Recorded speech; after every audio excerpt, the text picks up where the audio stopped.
Halo, halo, Rocky, ketemu lagi. Kita lanjutin ngobrol ya. Dan saya kira sebenarnya yang sekarang orang sedang cermat memperhatikan itu di lembaga Polri.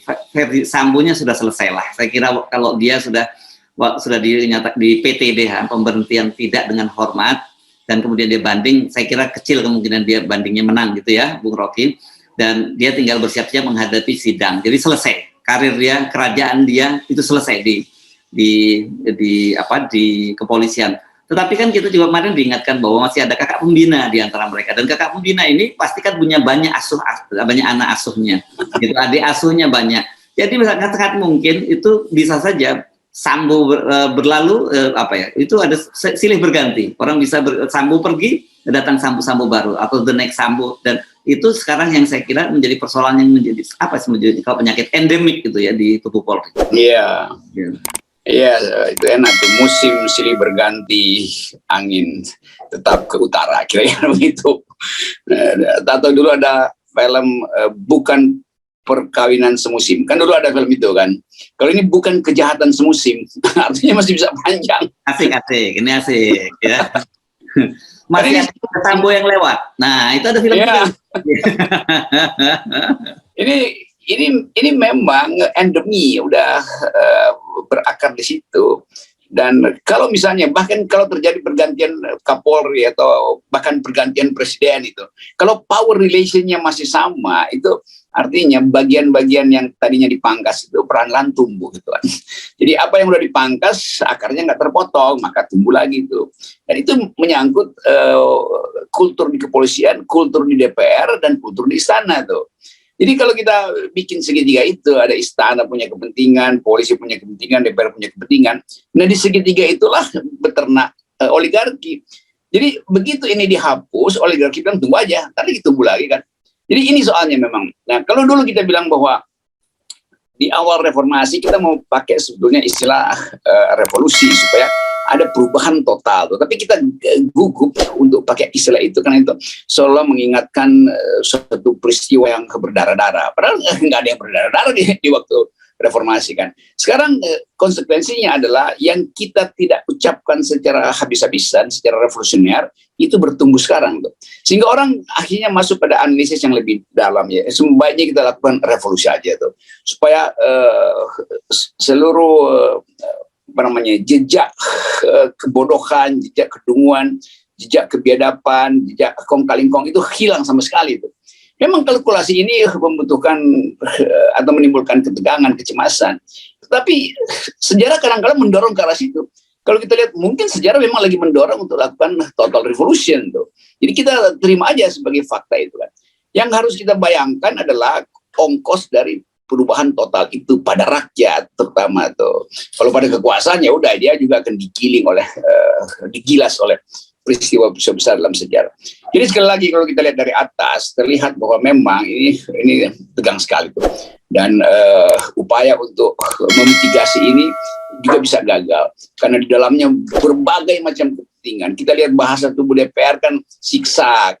Bahasa tubuh presiden juga ya pakai proksi Mahfud MD itu untuk ukur suasana. Dan itu sebetulnya keadaan kita terbaca di atas tapi magma di bawah gunung berapi itu tetap bergelora. Nah, kita kemarin bicara tentang ada pengacara yang kita dorong, Kamarudin Simanjuntak dan Alvin Lim gitu ya menjadi pengacara keluarga KM50. Nah ini Alvin Lim ini kelihatannya ini orang gila lain ini di luar Kamarudin Simanjuntak.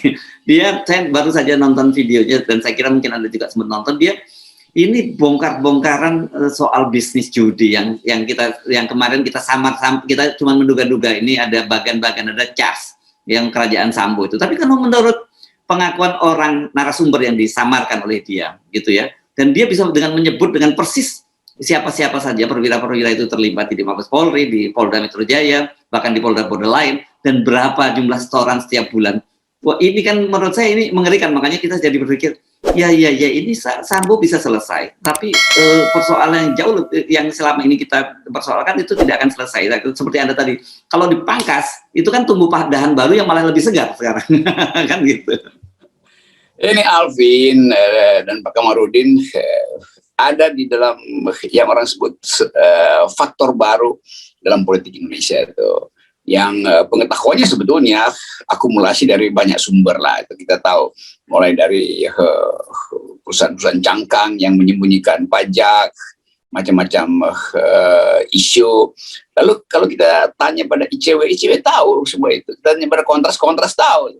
Dan seringkali masyarakat sipil justru diundang oleh DPR untuk dengar pendapat. Harusnya bicara yang beginian kan. Kan kita sama-sama ingin agar supaya Indonesia ini dibersihkan. Tapi secara individual, orang kemudian bertanya, keberanian dari mana yang diperoleh oleh Alvin, oleh Pak Kamarudin itu. Karena kalau orang menganggap ini pasti ada sponsor nih yang mengamankan dia. Ya boleh aja pikiran semacam itu. Karena dalam mafioso selalu ada pembocor yang justru dijamin oleh mafianya tuh. Kira-kira begitu kan. Supaya menguji ulang daya tahan dari mafioso ini. Tetapi saya perhatikan bahwa begitu Sambo muncul, lalu ada pelemahan sebetulnya di dalam institusi negara. Maka muncullah orang semacam Kamarudin dan Alvin. Jadi begitu pelemahan institusi negara itu berlangsung, maka sumber-sumber alternatif ini merasa nggak ragu lagi untuk bicara tuh. Pasti akan ada orang lain lagi yang bicara lebih awal tuh. Dulu kita tahu bahwa yang beginian yang bisa ngomong ya Kontras, Haris Asrar, ICW itu. Tapi mereka selalu teliti tuh, karena tahu bahwa ini bisa jadi delik. Karena itu pakai metodologi yang betul-betul taat pada aturan berpikir tuh. Kontras, ICW kalau bongkar kasus pasti kalkulasinya berhari-hari itu mereka rapatkan. Nah, Alvin dia sendirian tuh, Kamarudin juga sendirian. Jadi kita lihat betapa alam semesta ini membekali bangsa ini dengan potensi mereka yang berpikir secara adil tuh. Orang akan lihat bagaimana mungkin ya Alvin itu kok minoritas tapi berani betul. Kamarudin juga minoritas tuh sebetulnya. Jadi variabel sosiologi udah bekerja deh, itu nggak ada lagi urusan minoritas mayoritas tuh. Nah sekarang negara yang pusing nanti, bagaimana mau dibully dua orang ini yang juga akhirnya dielulukan oleh kadrun dan cebong sekaligus kan. Jadi melting pot udah terjadi itu. Jadi semua soal hanya mencair di dalam melting pot, di dalam bowl, di dalam baskom yang namanya keadilan. Itu intinya tuh. Yang sering kita anggap ya kejadian sejarah seringkali di luar prediksi politik dari Herzog sebutkan itu. Ya, ya. Kan kita ini menarik. Mereka ini saling melengkapi.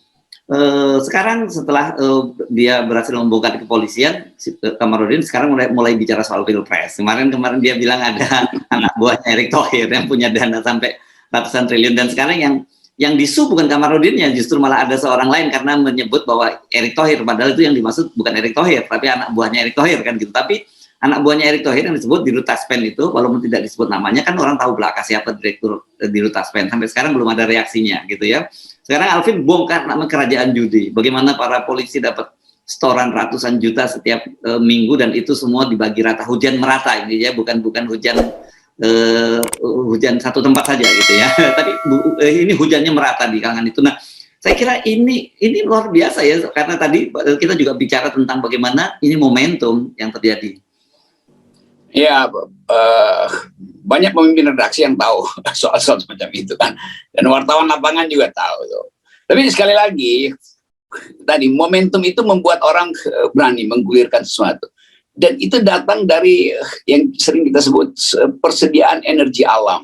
Kalau kita belajar sedikit metafisik itu, ada satu kesepakatan bahwa dalam keadaan point of no return, maka dorong aja terus meneruskan. Jadi mendorong itu bukan karena keinginan, tapi karena momentum alamnya itu begitu selalu tuh, yang disebut hukum inersia tuh. Begitu berhenti nggak mau bergerak, begitu bergerak dia akan mengalir terus. Newton bilang begitu dalam ilmu fisika. Tapi juga berlaku dalam sosiologi itu. Kenapa? Karena informasi terbuka semua sekarang kan. Kalau di zaman abad tengah ya nggak ada informasi yang terbuka. Begitu ada abses kecil yang pecah, ada bisul kecil yang pecah, itu seluruh fisiologi tubuh kita terbaca bahwa itu berarti ada persembunyian bakteri di lapisan epidermis misalnya. Jadi begitulah yang kita sebut sebagai politik public opinion terbuka headline-nya, maka seluruh berita itu kemudian mengarah pada headline yang dibuka. Nah, headline itu dibuka oleh Alvin sekarang tuh, dan media merasa bahwa iya kita juga tahu itu, tapi akhirnya ada headline, lalu mulai ada kecemasan dan orang tadi saya katakan mulai mengkalkulasi, insinuasi, oh si Alvin ini, si Kamarudin di Sewole ini, itu nggak penting lagi itu, karena bola salju udah bergulir. Iya.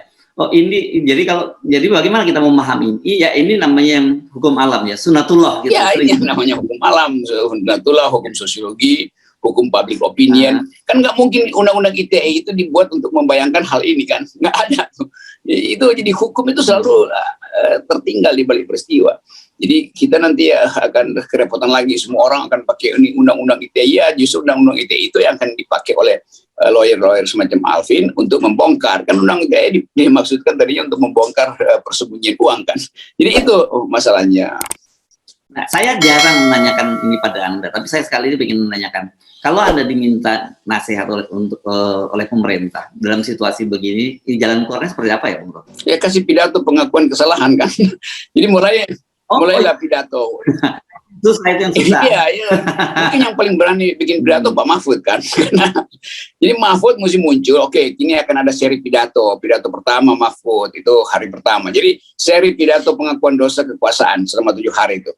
Di ujungnya nanti Pak Luhut nanti, karena setelah semua pidato kekacauan, Pak Luhut yang akan kasih solusi itu. Begini jalan keluarnya. Itu masuk akal tuh. Karena orang yang paling akhir justru yang akan diminta untuk mengevaluasi teman-temannya sendiri itu. Kan nggak mungkin Erick Thohir ngomong duluan kan dalam pidato, pasti dia akan kampanye itu kan. Ya, Pak Luhut nggak punya kepentingan dengan kampanye, maka dia akan berpikir bahwa oke, ada kesalahan di zaman Presiden Jokowi, tapi ada kemajuan juga. Nah, balancing itu yang kita ingin lihat, tapi jangan kemajuan melulu yang dipromosikan tuh. Demikian juga DPR tuh, harus mulai ada ketua fraksi mana atau komisi 3 pertama yang mesti melakukan pengakuan dosa itu. Jadi pengakuan dosa di depan publik itu justru bisa membalikkan energi. Ini karena ditanyakan saya terpaksa ngibulnya segede-gede ya. tapi saya jadi teringat ini sulit, yang Anda sampaikan itu saran yang sangat sulit dilakukan kalau Sri Murad tuh hil yang mustahil gitu ya. Saya jadi dulu ingat semacam anekdot gitu. Ya, saya nggak, supaya lebih enak saya nggak sebut siapa nama pejabat itu, share gitu. Dia minta tolong nasihati saya, kan ada juga penguasa yang sudah menjelang jatuhnya gitu, tolong nasihati saya, apa yang bisa saya lakukan untuk keluar dari krisis semacam ini. Terus dia jawab, si penasihatnya bilang, saya malu Pak mau menyampaikannya. Si penguasa langsung jawab, nah itu yang saya nggak punya. Katanya.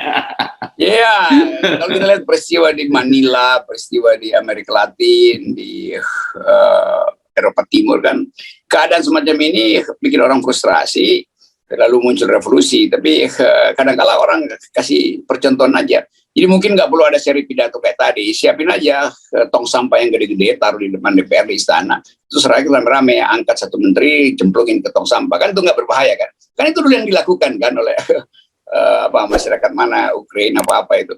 Jadi sekali lagi poin kita adalah upaya membenahi bangsa ini harus total itu. Dan proposal total itu punya konsekuensi memang. Kalau enggak ya tadi oke, kita pangkas pokok dahannya aja, tapi akarnya mesti akan menumbuhkan dahan yang baru tuh. Jadi itu bahayanya tuh. Jadi sekali lagi tetap kita mesti, saya kira dalam 1-2 minggu ini akan ada kompilasi kira-kira. Ini cara menyelesaikan APBN, ini cara menyelesaikan kepolisian, ini cara membersihkan Komisi 3 tuh. Dan itu akan datang dari headline yang makin lama makin dalam. Dan Alvin Kamarudin itu tetap ada di depan itu untuk membuka jalan. Ya. Dan jadi kita ingatkan juga kepada para publik kita yang sekarang orang sering menyebutnya dengan netizen gitu mudahnya ya, karena suaranya yang di situ bahwa ini belum selesai PR Anda ya, bahwa Sambo sudah dipecat, kemudian dia akan menghadapi sidang dan ancamannya hukuman mati, tapi karena masih akan muncul Sambo baru karena persoalan tadi endeminya tadi yang sudah endemik tadi itu kelihatannya belum disentuh. Ya, itu buat membersihkan itu perlu tim khusus memang, dan orang mencari siapa kira-kira figur itu dari LSM, siapa figurnya tuh untuk pemeriksaan habis-habisan. Dari institusi Senayan orang lihat dia masih ada Lanyala, untuk masih ada Lanyala yang menyala tuh, yang dengan keberanian yang sama juga berupaya untuk menyadarkan bangsa ini. Tapi yang lebih penting adalah markas besar TNI yang pasti memantau dari dekat keadaan itu. Jadi pasti ada tim khusus yang menilai pers, bagaimana suasana politik, versi pers, bagaimana versi LSM. Saya kira Departemen Intelijen atau bagian intelijen TNI lagi lakukan riset semacam itu tuh. Dan kita lihat ada ketenangan dari Pak Andika untuk melihat dari jarak tapi sekaligus ada keterlibatan. Itu yang mesti hati-hati kita pikirkan. Jadi bahayanya nanti kalau ada peta di kepolisian lalu peta itu kemudian terkait dengan peta di kemiliteran. Nah, itu yang paling parah tuh. Tapi saya percaya bahwa militer kita itu betul-betul yang pertama kali mereformasi diri dan mengatakan kami tidak akan bermain politik kecuali ada keadaan yang membahayakan bangsa. Jadi disiplin itu yang disebut army readiness itu masih ada di dalam kepemimpinan Andika. Walaupun Andika juga ada di ujung, ya ada di ujung sejarah. Itu, nah bagian itu nanti kita simpan, kita bicarakan lain kali ya. Ya. Tapi clue-nya, kita kasih clue saja yang sudah mulai saling mengintai gitu, siapa the next Panglima kan gitu ya. Itu, tapi nanti masyarakat sipil akan watch sebisa-bisa. Jangan sampai soal Panglima militer atau Panglima TNI itu jadi soal like and dislike secara politik juga. Itu bahaya lagi tuh. Jadi biarkan rekrutmen itu terjadi di dalam TNI yang memang udah mereformasi total cara berpikir militeristiknya. Bahwa militer itu hanya terlibat di dalam urusan pertahanan negara, bukan urusan politik negara. Kira-kira itu. Oke. Dan urusan kita adalah mengontrol. Yeah. Oke, thank you.